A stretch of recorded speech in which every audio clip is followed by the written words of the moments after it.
입니다. 이사야 42장 1절로 4절 말씀입니다.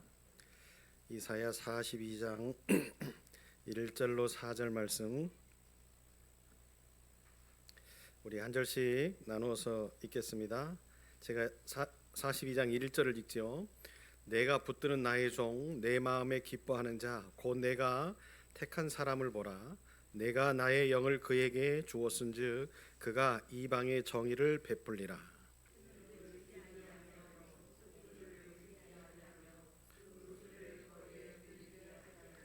상한 갈대를 꺾지 아니하며 꺼져가는 등불을 끄지 아니하고 진실로 정의를 시행할 것이며 그는 쇠하지 아니하며 낙담하지 아니하고 세상에 정의를 세우기에 이르리니 섬들이 그의 교훈을 앙망하리라. 아멘.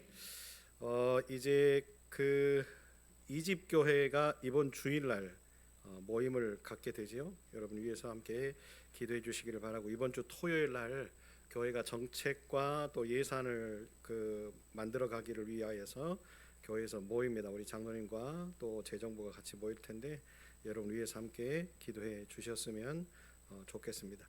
이번 주일날 돌아오는 주일이죠. 찬양 예배 후에 항존 직원들 은퇴자 포함해서 함께 모이는 것 또한 기억해 주시고 함께 해 주시기를 바랍니다. 그리고 연말정산이 필요하신 분들은 이번 주일까지만 신청을 받고 제일교회 쪽으로 토스를 하도록 그렇게 하겠습니다. 기도합니다. 살아계신 하나님, 이 시간 말씀 듣기를 원하는데 하나님께서 함께 해 주시고 우리의 마음들을 지켜주시고 또한 부족한 종을 지켜주셔서 하나님의 말씀이 전해질 때에 깨닫는 은혜, 그 말씀을 받고 깨닫고 새롭게 은혜로 세상으로 나아가 살 때에 승리하는 삶 있게 하여 주옵소서. 우리의 마음들과 우리의 삶들과 우리의 생활들과 우리의 미래와 되어지는 모든 것들과 호흡하는 순간까지 우리 하나님 책임져 주옵소서. 예수님 이름으로 기도합니다. 아멘. 성령의 능력으로 정의를 베푸는 종이라는 제목의 말씀입니다. 이사야 42장은요 온유하고 국률이 풍성하며 정의를 베푸는 여호와의 종의 성품에 대해서 이야기를 하고 계시지요. 다시 말하면 예수님에 대해서 이야기를 하고 계시는데 그 예수님이 어떤 모습으로 이 땅에 오실 거냐 하는 부분들을 예언을 하시는데 두 가지입니다. 첫째는 세상의 정의와 그리고 세상의 평화를 가져오실 분이다 라고 예언을 하시는 말씀이 오늘 42장에 나와 있는 말씀이기도 합니다.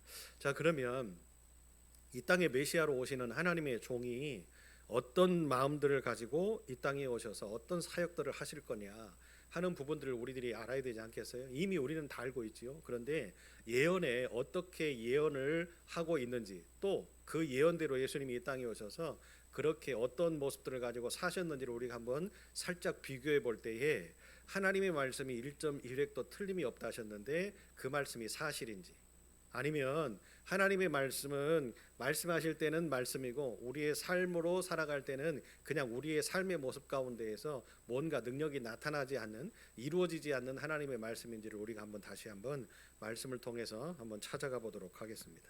성경이 이야기하시는 여호와의 종 메시아로 오시는 예수님의 모습은 첫 번째 어떤 모습이냐, 그는 외치지 아니하며 목소리를 높이지 아니한다 그랬죠. 여러분 이 이야기를 통해서 보면 무엇이 생각납니까? 그는 외치지 아니하고 목소리를 높이지 아니한다. 하나님의 종, 하나님의 일꾼으로 지금 이 땅에 오시는 예수님은 사람들로 하여금 자신을 주목하게 하려고 하지 않는다는 거죠.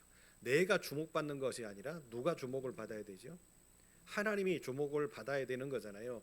하나님을 통해서 이 땅에 보내신 종으로서의 사명을 감당해야 되는데 예수님이 주목받을 이유가 전혀 없다라고 생각하시고 어떻게 하셨어요? 그분의 성품은 많은 사람들에게 외치지 않고 많은 사람들에게 목소리를 높이지 않았어요. 다시 말하면 겸손하게, 조용하게, 평안하게 오로지 하나님이 맡기신 그 일들을 감당하려고 노력하셨어요. 그러시면서 자기를 낮추시고 자랑하지 않으시고 어떻게 하셨지요? 끝까지 하나님이 말씀하시는 대로 그 말씀이 무엇인지를 분별하려고 새벽 미명의 시간부터 일어나서 기도하시고 하나님과 소통하고 그 소통되어지는 대로 그 하루를 사셨던 분이 예수님이셨어요. 그런데 이 놀라운 예수님의 삶이 이사야 선지자를 통하여서 예언되어졌다라고 하는 사실들을 오늘 우리에게 보여주고 계시지요. 참 놀라운 일 아닙니까? 그렇잖아요. 이렇게 사람들에게 외쳤다라고 하는 뜻은 무엇일까요? 나를 좀 봐달라, 그죠? 나를 드러내고 싶은 그런 마음들이 강하게 있는 사람들이 외치고 주장하고 자랑하고 그러는 것 아닙니까? 그런데 우리 주님은 어떻게 하셨어요? 그런 적이 한 번도 없으시잖아요. 그러죠? 항상 조용한 곳에 기도하러 가셨고, 항상 어려운 사람들과 함께하고 계셨고, 또 그 삶의 자리를 떠나서 그 피곤한 몸을 이끌고 제자들과 함께 다른 사역을 위해서 나아가셨던 예수님의 모습에는 항상 드러냄이 없었어요. 그런데도 놀라운 사실은 어떻게 합니까? 수많은 사람들이 예수에 대한 소문을 듣고 예수님을 만나기를 소망하는 그 움직임들이 계속적으로 일어났다는 사실을 우리는 예수님의 공생애를 통해서 알 수 있죠. 두 번째, 하나님의 종으로서 이 땅에 오시는 예수님은 상한 갈대를 꺾지 아니하며 꺼져가는 등불을 끄지 아니하고 진실로 정의를 시행할 것이라고 이야기를 하셨어요. 여러분, 여기서 우리들이 주목해야 될 것은 뭡니까? 갈대, 그죠? 상한 갈대, 꺼져가는 등불, 이 말씀을 우리들이 좀 주목했으면 좋겠는데, 연약한 인생들을 갈대에 비유하고 있어요. 또 힘들고 또 괴롭고 환란이 이렇게 찾아오면서 무너질 것 같은 사람들을 꺼져가는 등불에 비유하고 있잖아요. 그런데 예수님이 이 땅에 오셔서 만났던 모든 사람들은 어떤 사람들이에요? 연약하게 그지없는 사람들을 만나셨어요. 그리고 삶에 애환이 있고 고난이 있고 아픔이 있고 괴로움이 있는 사람들, 그러니까 모든 사람들이 다 문제투성이였죠. 그러다 보니까 예수님은 어떻게 하셨어요? 상한 갈대도 꺾지 아니하시는 그 하나님의 예언, 그 힘들고 어려운 사람들을 버리시지 못하시고 어떻게 하시죠? 그들을 위로하시고 그들을 만져주시고 그들을 고쳐주시고. 그러니까 새벽 미명의 시간부터 하나님께 기도하셨는데 주님이 잠들지 못하는 시간이 너무 많았어요. 저녁 늦은 시간까지 많은 사람들, 그러지요, 그냥 뒤돌아서 가실 수도 있잖아요. 그런데 그들의 영혼이 너무 불쌍하고 그들의 육신이 너무 불쌍하고 그러다 보니까 그들을 꺾으실 수가 없었어요. 꺼져가는 등불을 이제 어떻게 합니까? 이제 이 등불이 꺼져가면 그들의 인생이 끝나게 되어지는 상황인 것을 아셨던 주님은 어떻게 하셨죠? 끝까지 그들과 함께 하시면서 그들의 꺼져가는 불을 다시금 살려주시고 새로운 소망을 주시고 희망을 주시는 일에 최선을 다하시지 않으셨습니까? 그런 목적을 가지고 이 땅에 오셨던 분이 예수님이었기 때문에 예언하신 대로 어떻게 하셨어요? 그대로 순종하며 사셨죠. 세 번째로는요, 하나님의 종으로 이 땅에 오신 예수님이 얼마나 많은 방해를 받습니까? 그죠? 사탄에게 시험을 받고 세상은 얼마나 많은 회방을 놓습니까? 믿음의 사람들이라고 하는 사람들은 얼마나 예수님을 대적합니까? 그럼에도 불구하고 우리 예수님은 어떻게 하셨어요? 쇠하지 않으셨어요. 낭망하지 않으셨어요. 그러면서 어떻게 하십니까? 주님께서 외쳤던 것은 정의로움이었어요. 그 정의는 어떤 정의예요? 하나님의 뜻, 하나님의 계획, 하나님의 목적. 그래서 믿음의 백성이라고 하는 많은 사람들이 진짜 하나님의 뜻을 듣고 하나님의 말씀을 듣고 흔들리지 말으라고. 환경은 어렵지만, 그리고 형편은 어렵지만 예수님이 오셔서 이 땅에서 사역을 하시는 공생의 그 기간 동안에 이스라엘은 어떤 삶을 살았죠? 예? 그 민족이 다른 로마의 압제가 되어져서 핍박을 받고 고난을 받고 괴로움을 받았던, 정치적으로 역사적으로 그런 아픔의 순간에 예수님이 이 땅에 오셨어요. 또한 사람들은 어떻습니까? 먹을 게 없고 힘들고, 여러분 빈들에서 5천 명을 먹이실 때에 도시락 하나를 제대로 가지고 나오지 못하는 사람들이 장정만 몇 명이에요? 5천 명이에요. 그렇다고 한다면 여러분, 장정들도 먹을 도시락을 가져오지 못한다고 한다면 그들의 경제적인 형편은 얼마나 어려운지를 분명히 우리는 말씀을 통해서 알 수 있잖아요. 그런데 주님은 그런 거에 무너지지 않으셨어요. 정치적인 거에 무너지지 않으셨어요. 세상의 어떤 문제에 무너지지 않으셨어요. 그러다 보니까 어떻게 합니까? 욕심 없이 많은 사람들, 많은 형편이 어려운 사람들, 또 하나 이제 온전하게 하나님의 말씀을 증거하지 못했던 종교 지도자들과 바리새인들에게는 어떻게 하셨죠? 하나님의 정의를 회파하고 하나님의 은혜를 무너뜨리려고 하는 그들의 모습들을 볼 때 주님은 어떻게 하셨어요? 강하게 비판하셨어요. 그죠? 이 독사의 자식들이다. 여러분, 그것만큼 험난한 욕이 어디 있습니까? 그렇죠? 그러니까 예수님에 대해서 그들이 별명을 짓는데 뭐라고 별명을 져요? 먹기를 탐하고 술 주정뱅이에 죄인과 창녀들의 친구라. 이렇게 비아냥거리는 별명을 붙여가면서까지 예수님을 모함하고 비방하고 헐뜯었던 사람들이 누굽니까? 바로 종교 지도자들이었어요.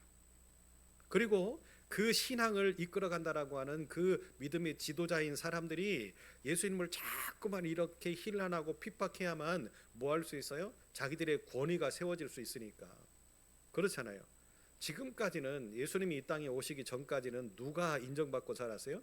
백성들이 누구를 인정합니까? 그런데 여러분 잘 생각해 보세요. 그 인정이 백성들이 그들의 삶을 존중하고 그들의 행동이나 그들의 신앙을 그 어떤 존경하는 마음이 우러나서 그들을 존중해주고 그들을 높여줬을까요? 한번 생각해 보세요. 그렇다고 한다면 바리새인들은요, 이스라엘 백성들과 친구처럼 지내고 이스라엘 백성들의 어려움 속에서 그들이 항상 종교 지도자로서의 사명을 감당하려고 열심히 노력했을 거예요. 그리고 그런 모습들을 가지고 살았다면 백성들의 민초들의 어려운 삶의 현장에 바리새인들이 항상 같이 있었을 거고, 그리고 종교 지도자들도 항상 구석구석에 어려운 일들을 해결하려고 그런 모습들을 가지고 살았을 거예요. 그런데 예수님이 오셨을 때 그들의 모습은 어땠어요? 마치 홍해가 갈라져서 양극으로 쫙 나눠지듯이, 그렇지요? 그런 모습으로 종교 지도자들은 종교 지도자들로서의 삶을 살고, 그러니까 종교 지도자의 삶을 살았던 사람들이 대부분 다 바리새인들이었는데, 바리새인들이 뭐를 만들었어요? 회를 만들어요. 모임을 만들어요. 그 모임을 만들어서, 야, 우리들은 저 사람들과 다르니까 우리들은 경제 활동도 같이 하고 신앙 활동도 같이 하고, 이 모임에 들어서 마치 어떻게 합니까? 우리가 이 시대를 그 지도하는 지도자들이니까 이 모임에 들지 않으면 너희들이 가지고 있는 기득권을 빼앗을 수도 있어. 그리고 경제 활동을 할 수가 없어. 우리의 허락이 없으면 아무것도 할 수 없어. 그러니까 어떻게 합니까? 그 모임 속에서 이제 살아 있어야만, 붙어 있어야만 그래도 부의 가치를 누리고 경제 활동을 할 수 있는 상황이니까 어떻게 해요? 백성들이 어떻게 살든지 하는 거에는 관심이 없어요. 자기들의 생활, 자기들의 형편, 이런 것들을 위해서만 사는 그런 모습들. 그러다 보니까 성전을 어떻게 합니까? 종교 지도자들이 장사치들에게 내줘요. 거기서 장사를 해요. 그리고 거기서 뒷돈을 받고, 그들은 행복하게 살고. 예수님이 이 땅에 오셔서 하셨던 모습들을 여러분 한번 잘 살펴보면 종교 지도자들과 백성들의 삶의 모습이 어땠는지를 우리는 알 수 있죠. 그러다 보니까 그들의 모습 속에서, 지도자라고 하는 그들의 모습 속에서 예수님과는 또 다른 모습들이 보여지거든요. 예수님도 가만히 보니까 저들과 비슷한 모습일 것처럼 보여질 수도 있었는데도 예수님은 어떻게 하시는 거예요? 백성들 편에서 함께 힘들어하고 함께 괴로워하고 아파하는 사람들을 위로해주고 만져주고 나음받게 해주고. 아멘. 여러분, 예수님이 이 땅에 오실 때 그 모습을 보시면서 한번 생각해 보세요. 예수님이 그 특급 호텔에 오셨습니까? 그죠? 마국간 말구유에 누이신 예수님의 모습을 여러분 한번 상상해 보세요. 그것도 여관에 방이 하나도 없어서, 그죠? 얼마나 초라하게 이 땅에 오셨어요. 만왕의 왕이. 그런데 그가 하는 행동과 그가 하는 삶과 그가 하는 모든 인생의 생활들을 놓고 볼 때 어때요? 진짜 하나님의 아들이라고 할 수 없는 이 세상 속에서 너무 빈곤하고 너무 가난하고 너무 없고 먹을 것을 제대로 드셨을까요? 아니면 잠이라도 편하게 한번 주무셨을까요? 공생의 모든 3년의 모든 기간들을 놓고 볼 때 주님의 발자취를 따라가 보면 항상 피곤하고 항상 힘들고 항상 어렵고, 그럼에도 불구하고 주님은 어떻게 하셨어요?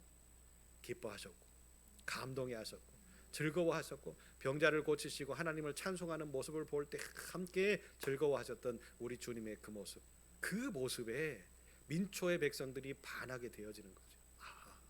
우리가 찾았던 영적인 지도자는 이런 분이구나. 우리가 찾았던 은혜의 사람은 바로 이런 분이구나. 우리가 만나야 될 구원의 메시아는 바로 이런 분이구나. 그런데 여러분, 세상의 사람들은 우리의 눈에 비춰지는 것들을 진실이라고 여기기 때문에 예수님이 십자가에 못 박혀 돌아가시지 어떻게 합니까? 뿔뿔이 흩어지게 되어지는 그런 안타까운 상황들, 그러죠? 원래의 삶의 자리로 돌아가는 그런 사람들의 모습들을 성경이 또 우리에게 보여주고 계시잖아요. 여러분, 이렇게 하나님은 명확하게 우리의 인생을 꿰뚫어 보고 계시고 정확하게 우리의 인생에 무엇이 필요한지를 알고 계시는 분이세요. 아멘. 그렇기 때문에 우리는 하나님이 필요한 거예요. 그렇기 때문에 하나님께 기도해야 되는 거고요. 그렇기 때문에 하나님께 매어 달려야 되는 거예요. 제가 쉼을 얻으면서 유튜브를 한번 시청을 했는데 이상하게 제 알고리즘이 이렇게 기적을 만난 사람들 이런 어떤 그 알고리즘이 좀 있었나 봐요. 그런데 그곳에 어떤 그 노 권사님이 나왔어요. 근데 병들어서 죽게 되어졌던 상황들이 있었나 봐요. 그런데 하나님 앞에 나아가서 기도하고 간절히 기도했더니 하나님이 어느 날 자신을 고쳐주시더래요. 그러면서 그분이 마지막에 하시는 말씀이 너무나 충격이었어요. 예. 하나님께 죽기를 각오하고 기도해야 된대요. 예. 하나님께 죽기를 각오하고 기도해야 된대요. 그래야 하나님이 치유하신대요. 고치신대요. 만나주신대요. 그냥 설렁설렁 내가 하고 싶을 때는 하고 이런 어떤 상황이 아니라 진짜 죽기를 각오하고 하나님께 메어 달릴 때에 우리 하나님이 만나주신다. 아멘. 기적을 경험한 모든 사람들의 공통점이 그런 것 같아요. 진짜로 생명을 다하고 내 삶을 다 드리고 내 모든 것이 진짜 하나님 중심이 되어져가는 그 상황, 그때가 하나님의 때인가 보다. 아멘. 내 욕심이 조금이라도 가미되어지고 내 환경을 내가 조금이라도 생각하고 어떤 인간적인 의지의 모습을 조금이라도 갖고 있다고 한다면 내가 아무리 믿음 생활을 오래 하고 내가 신앙적으로 아무리 성숙한 사람인 것처럼 보여져도 하나님의 때는 그때가 아니구나. 하나님의 때는 내가 죽기를 각오하고 하나님을 만나는 그 순간, 내 모든 것을 다 포기하고 하나님 앞에 서려고 노력하는 그 순간이 하나님의 때구나. 여러분, 오늘 말씀을 통해서 우리는 두 가지를 살펴보려고 합니다. 그 첫 번째는 뭐냐면 하나님께서 택하시고 붙드시는 사람에게는 어떤 일이 일어나느냐. 그 첫 번째 물음이죠. 이 첫 번째 물음을 예수님을 통해서 우리는 알아야 돼요. 그게 뭡니까? 예수님이 공생애를 통해서 우리에게 보여주신 삶의 모습을 통해서 보면 인간의 힘으로는 절대로 살 수 없었어요. 인간의 의지를 가지고는 절대로 사실 수가 없었어요. 생각해 보세요. 여러분 30세 청년 아닙니까? 30세 청년이 이 일을 감당할 수 있었겠어요? 예? 여러분 이 시대를 살아가고 있는 30대 청년이 새벽 미명의 시간에 일어나서 기도하고 저녁 늦은 시간까지 일하고 3년이라고 하는 공생애를 그렇게 사셨는데 여러분 그런 일은 쉽지 않잖아요. 그죠? 성령으로 충만케 되어지지 않고서는 절대로 이런 삶을 살 수 없다라는 것을 예수님을 통해서 우리에게 가르쳐 주시죠. 여러분 하나님의 종이라고 하는 것은 스스로 되어진 게 아니잖아요. 예수님이 이 땅에 스스로 오시겠다라고 하신 게 아니라 하나님이 이 땅에 살고 있는 우리가 불쌍해서 죄에 죽을 것, 우리가 멸망당할 것이 불쌍해서 하나님이 대신, 그러죠, 대리자로 보내신 분이 예수 그리스도잖아요. 하나님께서 택하여 붙잡아 주셨기 때문에 하나님의 사역을 감당할 수 있었고, 하늘로부터 하나님의 영을 부어 주셨기 때문에, 하나님의 영이 뭐예요? 성령을 부어 주셨기 때문에 이 사역을 감당할 수 있었어요. 여러분 예수님이 40일을 금식하시고 난 다음에 마귀에게 시험을 받으시잖아요. 시험을 받으시는 그 장면들 여러분 한번 생각해 보세요. 인간의 모습으로 과연 이길 수 있었을까요? 힘들죠. 그만큼 40일을 기도하시고 나니 성령으로 충만케 하시고, 여러분 모든 인간의 힘이 다 빠져있고 피골이 상접해 있었을 거예요. 그 힘든 찰나, 그 어려움의 순간, 그죠? 정신도 혼미해질 수 있는 그런 순간들, 금식해 보신 분들은 알아요. 그죠? 3일 가장 힘들고요. 그리고 7일, 10일 그 고비들이 있어요. 그죠? 저도 40일은 한 번도 못 해봤습니다만은 21일 단일 금식은 또 한 번 해봤네요. 근데 참 힘들었어요. 너무 힘들더라고요. 그런데 열흘이 딱 지나가면 온몸에 힘이 다 빠져 있는 상태인데 정신이 너무 맑아져요. 그리고 참 편안해지더라고요. 예, 온몸에 힘이 빠진다라고 하는 것이 인간적인 힘으로 인간적인 어떤 의지를 가지고 내가 무언가를 해야지라고 하는 그런 어떤 생각 자체가 빠지니까 그때부터는 어떻게 합니까?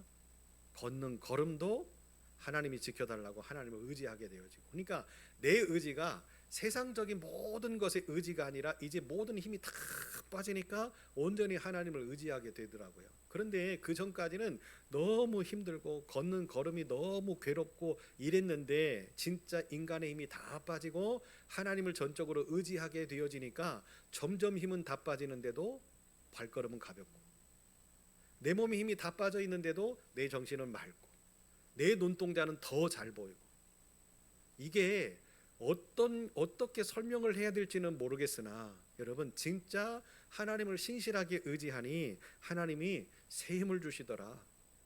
예수 그리스도의 이 사역의 모습들을 통해서 보면 우리가 그것을 확연하게 느끼실 수가 있지요. 하나님의 영이 우리와 함께하지 않으면 우리의 인생의 모든 힘듦의 자락에서 승리할 수 없다. 우리가 하나님의 영을 의지하지 않고서는 우리의 힘으로, 우리의 능력으로, 우리의 배움으로, 우리의 물질로 이 세상을 잘 살고 행복하게 살 수 있을 것 같지만 그럴 수 없다. 여러분, 이것이 바로 예수 그리스도가 이 땅에 오셔서 그 예수를 구원자로 믿고 따르는 예수의 제자들의 삶의 모습이 되어져야 되지 않을까? 여러분, 이번 성탄이 기대되는 성탄이 되었으면 좋겠습니다. 우리에게 어떤 은혜를 주시고 어떤 능력을 주시고 어떤 삶을 주실까? 그리고 다음에 송구영신 2026년도를 준비할 때 기다려지는, 이렇게 이 땅에 오시는 예수 그리스도를 기대하고 내가 성탄을 준비해서 예수님을 맞이할 때 다음의 새해에 하나님이 우리에게 어떤 은혜를 주실까? 기대된다. 기대감을 가지고 새해를 위하여서 기도할 수 있는 저와 여러분이 되셨으면 좋겠습니다. 그래서 예수 그리스도를 하나님의 영으로 부어주시면서 안으로는 하나님께서 기뻐하시는 만한 충만한 일들을 허락하셨고, 밖으로는 정의와 공의를 행하시고 선포하는 일들을 하게 만드셨어요. 그것이 바로 세상을 변화시키는 일이었습니다. 여러분, 우리가 세상을 살다 보면 참 많은 힘듦의 문제들과 부딪히잖아요. 어려움의 문제들과 부딪히잖아요. 힘들고 어려운 일들이 부딪힐 때에 내 마음이 평안하던가요? 행복하던가요? 즐겁던가요? 그럴 수가 없어요. 조그마한 문제 하나 때문에 우리는 괴로워하고 번민하고 아파하고 전전긍긍하고 어떻게 하면 좋을까 그러잖아요. 그러다 보면 우리 안에 기쁨이 상실되어지지요. 우리 안에 기쁨이 상실되어졌다라고 하는 것이 내가 지금 성령을 의지하고 있지 못하다라고 하는 증거잖아요. 그렇게 되어지고 내 안에 기쁨이 상실되어지면 그때부터는 뭐 하고 싶지 않은 거예요? 무언가 바른 소리를 하고 싶지 않은 거예요. 그냥 내 혼자 몸 추스리기도 바쁘고, 내 가정 추스리기도 바쁘고, 내 직장 추스리기도 바쁘고, 내 사업 이렇게 꾸려가기도 바쁜데 뭘 남을 신경 써, 이런 생각들을 갖는 거죠. 한국 교회가 무너짐의 길을 걸었던 그 원인 가운데 우리가 알아야 될 게 있어요. 그게 뭐예요? 하나님의 정의를 외치지 못할 때부터 시작해서 하나님의 교회가 무너졌어요. 여러분, 이 나라를 빼앗겼을 때에 3.1운동 때에 이 나라의 독립을 외쳤던 그 사람들 중에 크리스찬들이 얼마나 많았습니까? 독립군을 이끌고 이 나라의 해방과 자유를 위하여서 온몸을 불사르게 던졌던, 그리고 자기의 목숨까지 던지면서 이 대한민국을 사랑했던 사람들 가운데에 하나님을 믿었던 하나님의 백성들이 얼마나 많습니까? 그러죠? 여러분, 그렇게 하나님의 정의와 하나님의 공의를 선포할 때에 그들의 신앙의 기반 위에 하나님께서는 뭘 세우셨어요? 하나님의 때가 이르러서 하나님의 교회들을 세우셨어요. 믿음의 사람들을 만들어내셨고, 믿음의 후학들을 양성하게 하셨고, 그래서 선교사님들이 이 땅에 처음에 들어오셨을 때에 뭘부터 시작합니까?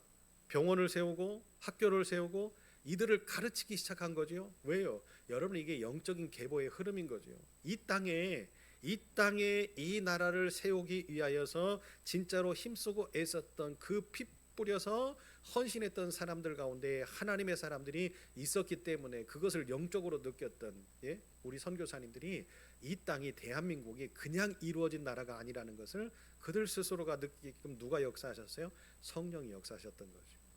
가르치니 똑똑한 모습에서 더 좋은 것을, 선한 것을 만들어내고, 그러면서 그들에게 하나님의 말씀이 들어가니 어떻게 합니까? 희생하고 봉사하고 헌신하고. 생각해 보세요. 여러분, 6.25를 통해서 거의 다 이제 패망했고 무너졌다라고 생각했잖아요. 우리 6.25 전쟁에 참여했던 수많은 나라의 사람들이 대한민국을 기억할 때 그 나라 망했어. 그런데 여러분, 1950년이잖아요. 50년대에 이 나라가 망했다라고 생각했는데 몇 년 만이에요? 몇 년 만? 그죠? 70년이 지난 지금의 모습을 볼 때 대한민국이 경제 대국이 되어 있잖아요. 그죠? IT에서는 우리나라를 따라잡을 나라가 없잖아요. 전 세계가 지금 어디를 주목하고 있어요? 우리 대한민국을 주목하고 있어요. 이런 일들이 어떻게 일어날 수 있었을까? 여러분, 하나님의 손대심이 아니고서는 이것은 무엇으로 해석할 수가 없어요. 하나님의 역사하심과 하나님의 지키심과 하나님의 보호하심이 없었다면 무엇으로도 해결할 수가 없어요. 긴장감, 그죠? 남북으로 나눠져서 우리가 대치하고는 있었지만 이런 어떤 긴장감의 모습들이 없었다면 우리 대한민국은 긴장하지 않았을 거예요. 한국의 교회가 뜨거움의 열정을 가지고 기도하면서 하나님 앞에 우리는 목적을 가지고 왜 희생을 해야 되고 왜 선교를 해야 되고 왜 복음을 증거해야 되고 왜 후학들을 양성해야 되고 믿음의 사람들을 왜 키워내야 되는지를 깨닫고 그렇게 열심을 다해서 노력했던 결과물이 지금의 모습이라고 저는 확신하는데, 그런 확신이 이제 어떻게 해요? 그런 희망이 사라지는 모습들 때문에 많은 사람들이, 그죠? 한 세대가 흘러가고 그 다음 세대의 모습들 속에서 하나님의 교회에 대한 희망이 사라지니 하나님의 교회가 무너짐이 급속도로 빨라지잖아요. 사랑하는 여러분, 이 땅의 정의가 실현되어지지 못할 때에 하나님의 능력은 상실됩니다. 오늘 두 번째 말씀을 그 말씀으로 드리고 싶어요. 하나님의 종으로 오신 메시아는 이 땅의 정의를 행하시는 모습으로 이 땅에서 사역을 하십니다. 하나님의 종으로 이 땅에 오시는 그 주님의 성품 세 가지가 있는데 그 첫 번째는 주님은 겸손하셨어요. 아까도 말씀드렸죠. 목소리를 높이지 않고 모든 사람들에게 이렇게 시선을 집중하지 않고 어떻게 해요? 오로지 힘들고 어렵고 무너지고 쓰러져가는 사람들과 함께 할 수 있었던 은혜로운 삶들을 사신 분이 예수님이셨죠. 우리 교회는 무엇을 지향하는 것이 교회죠? 우리 아름다운 교회는 누구를 지향하고 누구를 따라가고 누구의 말씀을 실천하면서 살아야 되죠. 예수의 삶, 예수의 말씀, 예수의 정신을 실천해야 되는 것이 하나님의 교회 아닙니까? 예수의 정신이 없고 예수의 말씀이 없고 예수의 뜻을 따르지 않을 것 같으면 교회는요 있으나 마나잖아요. 그렇다고 한다면 하나님의 교회는 어떻게 해야 돼요? 세상의 사람들이 알아주는 어떤 무언가 이벤트를 하고 그런 모습으로 막 북적북적 해가지고 그렇게 있는, 그러면 모든 사람들이 다 알겠죠. 야, 아름다운 교회, 그런 교회, 야, 아름다운 교회, 이런 그러겠죠. 그런데 여러분, 그것이 진짜 하나님의 뜻일까요? 잘 생각해 보시고 우리는 깊이 묵상하셔야 돼요. 하나님이 하나님의 교회를 세우실 때는 다 목적 있게 세우시거든요. 그런데 우리는 그 목적이 어떠하든지 간에 예수 그리스도를 우리가 구조로 삼고 우리의 메시아로 삼고 그 길을 걷고 그분의 말씀을 따라가고 그분의 말씀처럼 행동하면서 살려고 우리가 함께 모인 믿음의 공동체라고 한다면 예수를 잃어버려서는 안 돼요. 그 예수는 어떤 분이다? 겸손한 분이다. 두 번째로는요, 예수는 궁휼한 마음을 가지고 정의를 실현하셨습니다. 세상의 사람들은요 흔히 세상 속에서 정의를 세우기 위하여서 강한 의지를 가지고 희생을 감수해야만 그런 일들이 생긴다라고 이야기를 하잖아요. 그러다 보니까 일반적인 정의를 행하는 사람들을 보면 마치 투사가 되어서 잘못된 건 막 지적하고 기존에 막 있었던 세력들을 막 비난하고 투쟁하면서 막 열심을 다해서 무언가를 깨부시고 잘못된 것을 막 지적하고 이런 것이 정의로움이라고 생각을 해서 자꾸만 그런 쪽으로만 사람들을 몰고 가고, 그러다 보니까 여론을 조장하고, 여론이 조장되어지니까 다음에 이제 점점 이렇게 커오는 세대의 모습들이 자꾸만 그것을 본받아가고 그러죠. 그런데 여러분, 정의가 실현되던가요? 지금까지 정치를 하는 사람들이나 또 이 나라의 흐름들을 놓고 볼 때 여러분, 대한민국이 정의로운 나라입니까? 정의와 공의가 살아있는 나라입니까? 저는요 택도 없다고 생각해요. 우리나라의 경제인들을 여러분 우리는 참 칭찬해 줘야 됩니다. 경제인들이 아니었으면, 우리나라의 기업이 아니었으면 대한민국은 이렇게 소생할 수가 없어요. 정치인들 때문에, 어느 대통령 때문에 여러분 대통령 되어가지고요 감옥 안 간 대통령 있나 한번 봐보세요. 우리나라에 진짜로 치욕적인 일이고요, 정치인들 치고요 진짜로 그 깨끗하고 또 백성을 위해서 헌신하고 희생하는 정치인들이 있나 한번 봐보세요. 물론 있겠죠. 우리가 알지 못하는 사람들 중에. 그런데 제가 알고 있는 정치인들, 또 뉴스에 나타나는 정치인들의 모습들을 한번 보면 진짜 무언 정의를 외치는지, 누구를 위해서 존재하는지. 사랑하는 여러분, 그러나 하나님의 종이 정의를 구현하는 방식은 세상의 방식과 완전히 달라서요. 예수님의 모습을 통해서 우리는 그것을 확인할 수 있는데, 하나님의 나라의 정의는 무언가를 외치고 깨부수고 드러내고 하는 것이 아니라, 하나님의 나라의 정의는 겸손함으로, 긍휼함으로 삶 속에서 그 모든 것을 보여줬어요. 예수님의 삶의 모습을 통해서. 그러니까 여러분 보세요. 사람들이 변화되잖아요. 예수를 만나고 사람들이 변화되잖아요.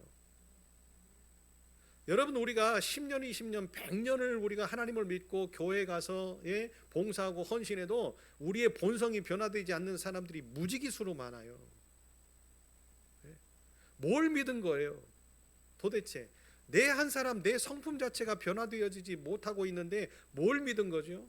주일 성수 잘하는 것이 온전한 거고, 11조 막 이렇게 드리는 것이 온전한 거고, 그것이 답니까? 11조 잘한다고, 주일 성수 잘한다고 내 본성이 바뀌던가요? 그거는 하나님을 믿을 때에 그냥 당연하게 하나님이 말씀하셨던 그 말씀의 언약을 우리에게 법으로 이야기를 하셨기 때문에 우리가 지켜야 될 의무고, 그러잖아요. 하나님께서 말씀하셨죠. 하나님께서 11조를 말라기서에 이야기를 하실 때 뭐라고 말씀하셨어요? 하나님께서 11조를 우리에게 바치라 이야기하시죠. 하나님이 너희를 축복하나 축복하지 않나 시험해봐라. 무엇이에요? 이 모든 것이 다 하나님 거지만, 하나님께서 우리에게 9을 주시고 그 9 중에 하나를 떼서, 10 중에 9은 주시고 그 하나를 떼서 하나님께 드려라 라고 이야기하시죠. 뭡니까? 우리의 믿음을 보시는 거잖아요. 그러시면서도 다 하나님의 것을 우리에게 주셔놓고도 그 하나님이 뭐 하신다고요? 믿음을 보시고 너희를 축복하나 축복하지 않나 시험해보라. 여러분, 이건 의무잖아요. 믿음의 사람들의 의무. 그렇죠? 그런데 그 의무를 행했다고 해서 나는 모든 걸 다 했다고요? 왜 변하지 않을까요? 말씀이 그 속에 침투하지 않기 때문에 그래요. 왜 교만이 생길까요? 하나님 앞에 죽기 살기로 기도하지 않았기 때문에 그래요. 성령으로 충만한 은혜를 한 번도 경험해 보지 못했기 때문에 자기 의지로, 자기 생각대로, 자기 판단대로 정의만 의치고 깨부시고, 누군가의 잘못을 드러내고 해봤더니 좋거든. 그렇게 해봤더니 누군가가 인정해 주는 것 같고, 여러분, 사람이 인정해 주는 거, 여러분, 그것을 기쁨으로 여기지 마세요. 저도 목회를 이렇게 하다 보니까 그런 생각이 참 많이 들더라고요. 그 전에는 성공적인 목회, 훌륭한 목회, 그런 목회라고 생각했어요. 그래서요, 많이 배워야 된다고 생각을 해서 공부도 많이 했고 책도 많이 읽었고, 그러죠. 남들이 다 박사학위 받으니까 저도 박사학위를 받으면 뭔가 좀 좋은 일이 생길 것 같고, 목회하는 일에 무언가 그 도움이 될 것 같고, 그래서 빚내 가지고, 달러 빚내 가지고 박사학위도 받고 해봤어요. 대학원도 다녀보고 해봤습니다. 그런데요, 목회는 그거하고는 별개더라고요. 제가 이제 철들어 놓고 보니까 그거 아무것도 아니었는데, 이런 생각을 하는 거죠. 그때 더 기도하고 그때 더 엎드리고, 그래서 한동안은요, 세상의 즐거움이라고 했던 모든 것을 싹 내려놔도 봤어요. 근데 또 그것도 아니더라고요. 하나님 답이 뭡니까? 하나님, 진짜 하나님이 나를 어떻게 사용하실런지, 하나님의 방법으로 어떻게 사용하실런지 그걸 보여주셔야 내가 지금 하나님의 뜻을 온전하게 받들면서 살지 않겠습니까? 그리고는 자숙의 시간을 갖고 진짜로 하나님께서 이제 제 마음속에 그 기쁨을 주시는데, 그런 거예요. 포기하게 하시고 내려놓게 하시고. 그런다고 여러분 하나님이 안 주실 것 같죠? 우리가 내려놓고 우리가 포기하고 우리가 힘든 어떤 삶의 모습들을 가지고 살면 하나님께서 우리를 굶기실 것 같고, 경제적으로 우리가 무너질 것 같고, 세상의 삶을 잘 못 살 것 같지요? 그러지 않아요. 까마귀를 통해서도 먹이시는 하나님, 여러분 그 하나님을 발견하고 나면 이제 세상이 무섭지 않더라고요. 아무것도 이게 무서운 게 없어요. 왜? 우리 하나님이 계시는데, 내 하나님이 모든 걸 다 알고 계시고 지켜보고 계시고 상황을 다 이해하고 계시고 인지하고 계시는데, 내가 걱정한다고 바꿔져요? 바꿔지지 않죠. 이것까지도 하나님이 내려놓게 하시는구나. 그걸 의지하는 것이 바로 욕심이었구나 하는 것을 제가 깨닫고 나서는 그때부터 제가 하나님을 대하는 것, 제가 교회를 대하는 것, 제가 교인들을 대하는 것이 바뀌었어요. 저도 욕심이 많은 사람이었죠. 또 저도 이렇게 막 큰 교회에서 부흥해가지고 막 큰 교회 담임 목사도 한번 되어보고 싶고 그런 어떤 마음들이 있었죠. 근데 진짜 큰 교회가 되어져 갔어요. 그러니까 벌써 마음에 교만이 들어오고요. 어깨뽕이 차니까 저는 그러지 않는다고 생각하는데 외부에서 바라보는 목사님들이 그런 이야기를 하는 거예요. 최 목사 변했어. 응? 교회가 교인이 많아지더니 변했어. 그런 이야기를 하시더라고요. 저는 똑같이 월요일날 가서 같이 공차고 공차면 같이 목욕탕에 가서 목욕하고 그리고 식당에 가면 밥 먹으면 밥값 내주고 똑같은 모습으로 똑같이 살았어요. 그런데 제 모습에서 변화되어지는 것이 있었다고 한다면 외부적인 것이 변화됐죠. 왜? 교인들이 많아지고 교회가 커지고 교회의 재산이 커지고 이렇게 하니까 목사에게 다가오는 것, 목사에게 주어지는 것들이 커지잖아요. 그죠? 입는 것, 또 신는 것, 먹는 것, 차 타는 것 이런 것들이 점점 남들에 비해서는 좋은 어떤 모양들로 바꿔지잖아요. 자연스럽게. 그러다 보니까요. 사람들이 목사님들이 그러는 거예요. 최 목사 변했어. 나는 변한 게 하나도 없는데. 그런데 제가 변해 있던 걸 알았어요.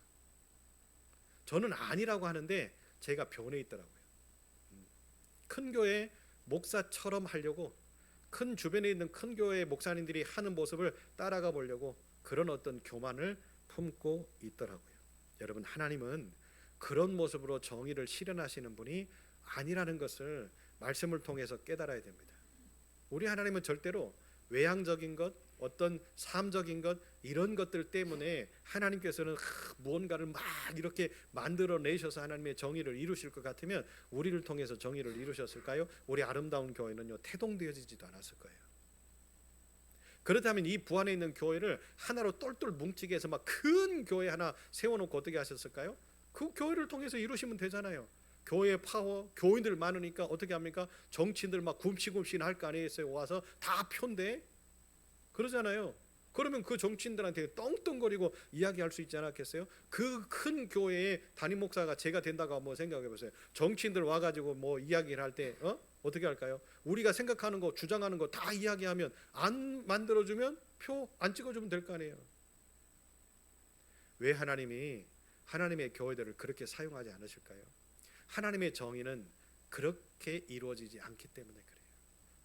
그런 모습은 세상의 힘은 변질되고 세상의 방법은 타락하게 되어 있고 그러다 보면 어떤 일들이 벌어져요? 하나님의 뜻은 이 땅에 실현될 수 없기 때문에 하나님은 그런 방법으로 활용하지 않으셔서 예수님을 통해서 우리에게 깨닫게 해주시죠. 더 겸손하고 더 불쌍히 여기고 더 사랑스러운 마음들이 있을 때에 그들과 함께하는 그 진심이 통해질 때에 정의는 실현될 수 있는 거죠. 마지막 세 번째로는요. 어떤 고난과 역경에도 굴하지 않는 것이 바로 하나님의 종으로서의 특징이랍니다. 여러분, 예수님의 모습을 통해서 우리는 알 수 있잖아요. 예수님이 얼마나 많은 고난을 당합니까? 또 예수님을 따랐던 제자들이 얼마나 많은 고난을 당하고 고통을 당하고 아픔을 당합니까? 역경을 당합니까? 바울은요, 사울이었을 때 떵떵거리고 살았던 사람이잖아요. 다메섹에서 예수 만나고 나서 그의 인생이 바울로 바뀌고 나서 바울의 인생은 어떤 인생을 살아요? 맨날 죽네요. 예? 맨날 고통당하고 맨날 사람들에게 손가락질 당하고 의심당하고 그러잖아요. 예전에 과거가 있기 때문에 그 과거가 그냥 보통 과거입니까? 예수 그리스도를 믿었던 사람들을 잡아 죽이고 감옥에 넣고 결국에는 스데반 집사를 돌로 쳐 죽이는 일에 앞장섰던 그 일들, 그 현장에서 스데반 집사가 죽어지는 그 모습을 많은 사람들이 지켜봤을 텐데 그 많은 사람들 중에는 예수님의 제자들도 있었고 나중에 복음을 증거하기 위하여서 사도됨의 일들을 감당했던 교회 지도자들도 그 속에 있었을 거 아니겠어요. 그런데 그가 뻔뻔스럽게 와서 예수의 제자라고 복음을 증거하니 누가 그를 인정해 줍니까? 그죠? 그런 고난을 당하게 되어지고 여호와의 종은요 자기의 힘으로 자기의 능력으로 절대로 사역할 수 없다라는 것을 우리는 성경을 통해서 증명받고 있는 거지요. 하나님이 붙잡아 주시지 않고는 하나님이 선택하시지 않고는 절대로 하나님의 일을 할 수가 없다라고 하는 것을 오늘 이사야의 예언을 통해서 예수님이 이 땅에 오셔서 이루심의 모습을 통해서 또 예수님을 따라갔던 수많은 제자들의 모습을 통해서 지금 저와 여러분의 모습을 통해서 이 땅에 실현시키고자 하시는 뜻이 바로 하나님의 뜻이었다. 여러분, 위로부터 하나님의 영으로 충만함을 받지 못하면 우리는 절대로 하나님의 뜻대로 사역을 할 수가 없어요. 하나님의 영으로 충만한 교회, 충만함으로 이렇게 채워지지 못한 교회, 여러분 하나님의 영으로 충만하게 채워지려면 그 교회는요 뜨거운 기도가 있어야 돼요. 예전에 여러분 한번 생각해 보세요. 예전에 우리 어른들이 그렇게 처리하고 그렇게 힘들 때도 하나님의 교회 성전의 기도의 불을 끄지 않으시려고 릴레이로 기도하시고 그러죠, 금식하시고 하셨던 그 이유가 뭐였을까요? 바로 하나님의 영으로 충만한 교회 만들기 위해서 그러셨던 거죠. 많은 교회들이 다투고 싸웁니다. 많은 교회들이 힘들어합니다.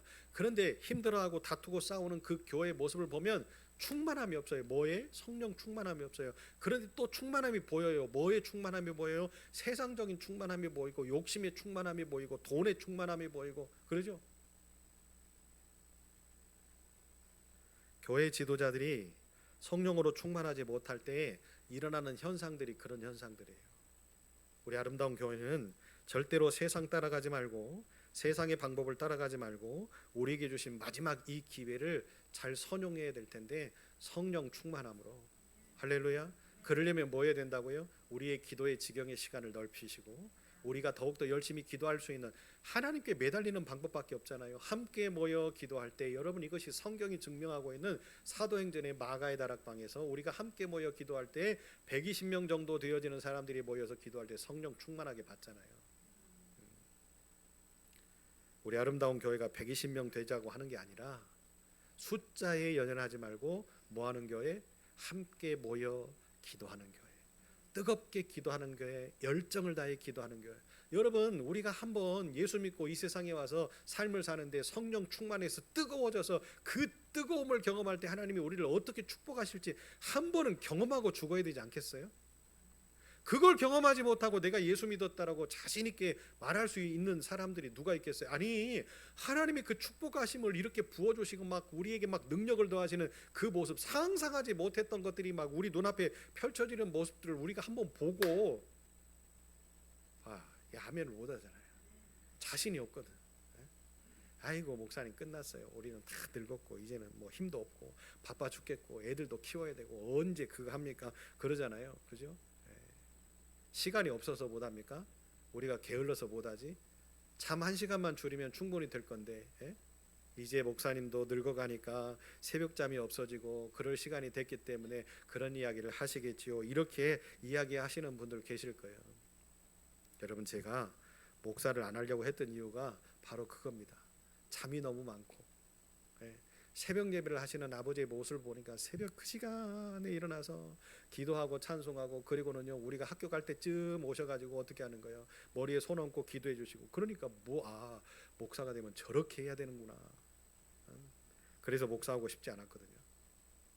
그런데 하나님이 철들게 하셔놓고 보니까 이제 왜 우리가 기도해야 되는지, 기도하지 않고서는 하나님의 사람들이 안 된다라고 하는 사실들을 우리들이 알아야 되겠구나 하는 생각들을 가져봅니다. 그래서 2026년도는요 다른 거 하지 않을 거예요. 우리 교회 지금까지 했던 거 우리 함께 먹고 함께 잔치하고 야외에 가서 운동하고 뭐 이런 것들도 다 하긴 할 겁니다. 그런데 특별하게 해야 될 것이 딱 2가지예요. 첫째는 하나님의 말씀을 배우자. 그래서 인물편을 제가 지금 준비하고 있어요. 그리고 2번째, 열심히 기도하자. 우리의 기도의 시간을 조금씩만 늘려보자. 아멘. 진짜 순종하고 한번 해보자고요. 우리가 2025년도까지는 그냥 예배 드리고 목사가 기도하면 축도하고 기도하면 땡 하고 끝나고 그냥 헤어지는 그런 모습이었다고 한다면 여러분 이제 5분 더 우리가 그 자리에 앉아서 기도하는, 여러분 기도의 제목이 그렇게 없어요? 하나님이 그렇게 여러분을 잘 되게 하십니까? 그러니까 기도의 제목이 그렇게 없으니까 기도 시간, 자 우리 함께 통성으로 기도합시다 하고 제가 여기 기도하다가 여기 앉으면 벌써 문소리가 나. 벌써 가는 거지. 얼마나 행복한 사람이면 그래야 뭐 후다닥 이렇게 갈까. 뭐 그 시간에 바빠가지고 일을 하는 것도 아닌데 기도의 제목이 없구나. 그렇다고 한다면 내가 기도의 제목을 주어야지. 그래서 20가지의 기도의 제목을 제가 준비하고 있습니다. 그러니까 새벽이든지 수요 예배든지 그 20가지를 기도를 하지 않고는 못 가요. 예. 저 문을 잠궈버리든지 아니면 딱 예배 딱 들어오면 뭘로 막 철로 이렇게 배집사님 그거 한번 만들어 봅시다. 여기서 제가 눌러야 열리는 걸로. 그래가지고 20가지 기도 다 했습니다. 이거 띵동 저한테 번호를 딱 매기면 제가 열어주는 거예요. 딱 이렇게. 예. 여러분 그건 기도가 아니잖아요. 그죠? 우리의 기도의 시간이 왜 넓어져야 되느냐, 길어져야 되느냐? 하나님의 음성을 듣고 가야죠. 하나님의 음성을 듣고 가야죠. 무시로 여러분 그렇게 기도할 수 있는 은혜가 있었으면 좋겠어요. 그래서 우리는요 저 그 계단이 마르고 닳도록 그죠? 지금 저거요 그 플라스틱이 아니에요. 예. 그 이렇게 미끄럼 방지턱 저거 예, 플라스틱이 아니거든요. 쇠예요. 그러니까 저것이 닳으려면 여러분 얼마나 많은 이렇게 걸음이 왔다 갔다 할까요? 절대로 안 닳아질 거예요. 닳아지면 그 위에 것만 닳아져요. 그래서 전화면 와요. 그것만 붙여놓으면 되니까 염려하지 마시고 저거 한번 마르고 닳도록 한번 우리가 성전을 올라서 기도할 수 있는 아멘. 그래서 2026년도는 진짜로 하나님의 기적을 보는 교회. 우리 하나님이 우리가 이렇게 기도하고 이렇게 몸부림치니 우리에게 은혜를 주시는구나. 다른 곳에서 볼 수 없는 하나님의 멋지고 또 하나님이 이루시고 손대시는 그 기적의 역사를 아름다운 교회에서 우리가 한번 보면서 우리를 하나 되게 하시는 그 목적 이유 그죠? 내가 죽기 전에 한번 하나님의 충만한 은혜를 내가 경험해 보리라 하는 각오를 가지고 함께 기도하면서 나아갈 수 있는 저와 여러분 되셨으면 좋겠습니다. 말씀을 마무리합니다. 예수 그리스도의 겸손하고 온유하신 사명을 잘 우리도 배워서 감당하는 우리 교회 그리고 하나님의 기쁨과 하나님의 선택하심에 하나님이 박수를 치실 때에 그 기쁨의 교회가 우리 교회 그리고 세상의 빛과 소금이 되어져서 정의를 실현할 수 있는 일에 최선의 노력들을 다할 수 있는 교회 그런 교회와 우리 믿음의 공동체가 되시기를 위해서 열심을 다해서 함께 기도하고 하나님의 말씀대로 살려고 몸부림치는 우리 모두가 되시기를 예수의 이름으로 축복합니다. 하나님 오늘도 함께 하시는 하나님을 찬송합니다. 더 멋진 일들이 일어나기를 원하고 또 새롭게 만드시는 역사들이 나타나기를 원하고 우리의 힘으로 할 수 없고 우리의 능력으로 할 수 없기에 하나님의 뜻을 구합니다. 성령으로 충만케 하셔서 우리의 모든 것 되어주심으로 인하여 우리가 구하는 모든 것들 속에 하나님의 능력이 나타나게 하시고 기적을 경험하게 하셔서 이 기쁨의 소식을 만방에 선포하며 행복하게 살 수 있는 아름다운 교회 되게 하여 주옵소서. 하나님 교회가 2025년도를 마무리하고 2026년도를 준비하려고 합니다. 하나님 기도하는 종들이 많아지게 하시고 아름다운 교회 2026년도를 함께 위하여 기도하게 하실 때에 꿈을 꾸게 하시고 그 꿈이 현실로 이루어지게 하시고 하나님 기도할 때 환상도 보여주셔서 우리가 어떤 일들을 이루어가야 될지 잘 준비하는 교회가 될 수 있게 은혜를 더하여 주옵소서. 기관과 또 모든 조직들이 새롭게 세워지게 될 텐데 하나님 다툼과 싸움이 아닌 평화로운 마음을 가지고 헌신하고 봉사할 수 있는 종들이 세워질 수 있게 은혜를 더하여 주옵소서.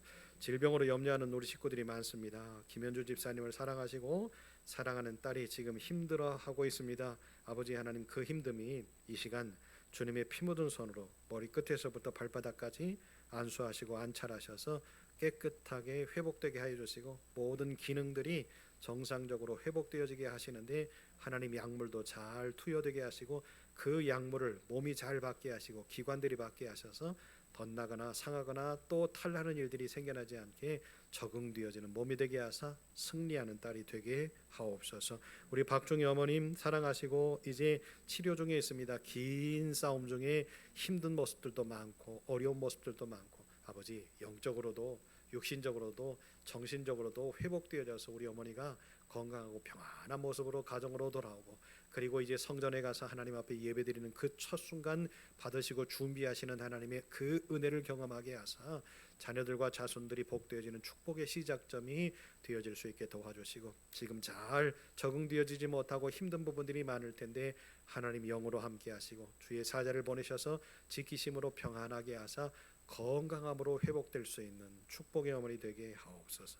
우리 윤석이의 몸속에 타고 오르는 더러운 질병의 근원이 녹아지며 그 시작점이 말라지게 하셔서 우리의 윤석의 인생이 하나님의 것 되게 하여 주시고, 세상은 할 수 없다고 말하지만 우리 하나님은 하실 수 있습니다. 하나님 손대어 주셔서 우리 윤석이가 행복한 인생 살아가게 하여 주옵소서. 우리의 갑상선의 문제를 해결하셔서 하나님 찬양하는 멋진 아들 되게 하여 주시고, 우리 아소 사모님 출산 후에 여러 모양으로 이제 회복 중에 있는데 아버지 모든 수치가 또 건강적인 문제가 회복되어지게 하시고, 특별히 우리 수호가 인큐베이터 안에서 이제 세상으로 나옵니다. 사랑하는 아들 건강함 주셔서 우리가 만날 때 기쁨으로 만나고 하나님의 기적을 경험하는 축복의 아들의 인생이 시작되어지게 역사하여 주옵소서. 우리 전정순 권사님 이제 수술 후에 치료 중에 있습니다. 우리 권사님 통증이 사라지게 하시고 먹먹한 것들도 사라지게 하시고 우리 권사님 함께 해주시고, 그래서 하나님 성전에 나와 기도하고 봉사하고 헌신하고 하나님의 기쁨으로 살아갈 때에 우리의 권사님의 인생이 행복한 시작이 되게 하여 주옵소서. 우리 민경이가 유학 떠납니다. 사랑하는 딸의 모든 문제를 해결하시고 물질적으로도 어려움이 없게 하셔서 성필 집사님, 선영 집사님 가정에 행복한 일들이 일어나게 하시며, 우리 백관이가 골프 테스트를 준비합니다. 하나님 이제 동계훈련을 떠나게 될 텐데 우리 백관이 마음이 다잡아지게 하시고 몸이 반응하며 손끝에 세미한 기술을 주시고 담대함을 주셔서 내년 봄에 프로 테스트에 통과하게 하셔서 왕관을 씌우실 때에 하나님 영광 받으시고, 우리 하태현 집사님, 최현 집사님 헌신하고 충성하는 그 아름다움의 모습을 보셔서 그 가정에 축복이 시작되게 하여 주옵소서. 하나님 여러 모양으로 힘들어 이제 아버지 이 연말을 어떻게 보낼까 고민하는 우리 식구들이 혹시 있습니까? 성령 하나님 함께해 주셔서 아버지 기다리는 이 성탄을 맞이하며 이 땅에 오시는 예수 그리스도가 우리의 모든 것을 해결하시고 2026년도 기대하고 소망하는 중에 시작되게 하셔서 멋지게 승리케 하여 주옵소서. 가정으로 돌아갑니다. 평안하게 하시고 피곤한 몸을 이끌고 잠자리에 누울 때에 하나님 함께해 주셔서 거뜬하게 하시고 내일 아침에 일어나 하나님 감사합니다 찬양하며 기쁜 날 시작하게 하여 주옵소서. 예수님 이름으로 기도합니다. 아멘. 하늘에 계신 우리 아버지, 아버지의 이름을 거룩하게 하시며 아버지의 나라가 오게 하시며 아버지의 뜻이 하늘에서와 같이 땅에서도 이루어지게 하소서. 오늘 우리에게 일용할 양식을 주시고 우리가 우리에게 잘못한 사람을 용서하여 준 것 같이 우리 죄를 용서하여 주시고 우리를 시험에 빠지지 않게 하시고 악에서 구하소서. 나라와 권능과 영광이 영원히 아버지의 것입니다. 아멘.